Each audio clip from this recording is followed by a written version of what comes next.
লঙ্কা গাছটায় দেখতে এসেছি, লঙ্কা ধরেছে বেশ কি সুন্দর।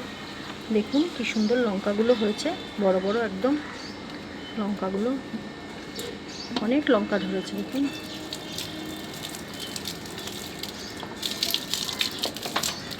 বেশ বড় বড় সব লঙ্কা ধরেছে।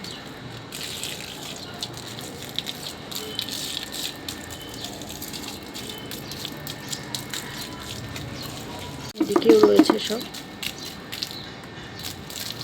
বড় হয়েছে লঙ্কাগুলো বেশ। এবার তুলে নিতে হবে, নইলে আবার চড়ে এসে তুলে নিয়ে চলে যাবে। একদম গাছের মধ্যে কিচ্ছু ফল টল রাখা যায় না একদম। এটা রজনীগন্ধা সেই লাগানো হয়েছিল, এখনও ফুল হয়নি, গাছগুলো ক্রমশ বেড়ে উঠছে কিন্তু এখনও ফুল ধরেনি। লঙ্কা গাছ থেকে পাশ দিয়ে সব উচ্ছে গাছ উঠেছে, বুঝেছেন কি সুন্দর উঠছে। এগুলোকে দাঁড় করিয়ে দিতে হবে। ও বাবা, এই ছোটো গাছটাতেও বেশ লঙ্কা এসে গেছে, অনেকগুলো হয়েছে।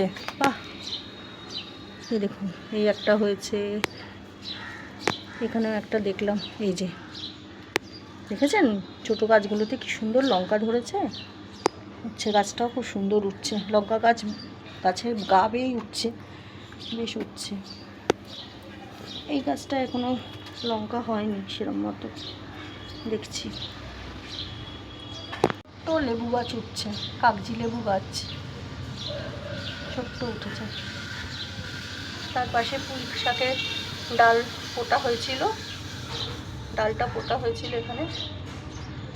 দেখুন পাতা গজিয়েছে আবার। কারি পাতা গাছটাও একদম ছোটই উঠেছে, চারা, বীজ ফেলা হয়েছিল, চারা উঠেছে। এখানে একটা পুঁই শাক উঠেছে দেখছি আবার, এখানেও একটা পুঁই শাক লাগানো হয়েছিল ডাল, সেটা উঠেছে বেশ, এটা বেশ বড় হচ্ছে।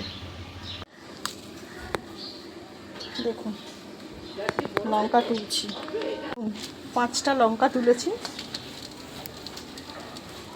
5 লাখ টাকা দাম পড়ে যাচ্ছে।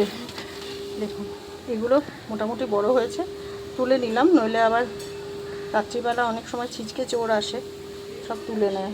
টমেটো সব লাগিয়েছিলাম, সব পেরে নিয়ে চলে গেছিলো। গাছের জিনিস খেতে খুব ভালো লাগে।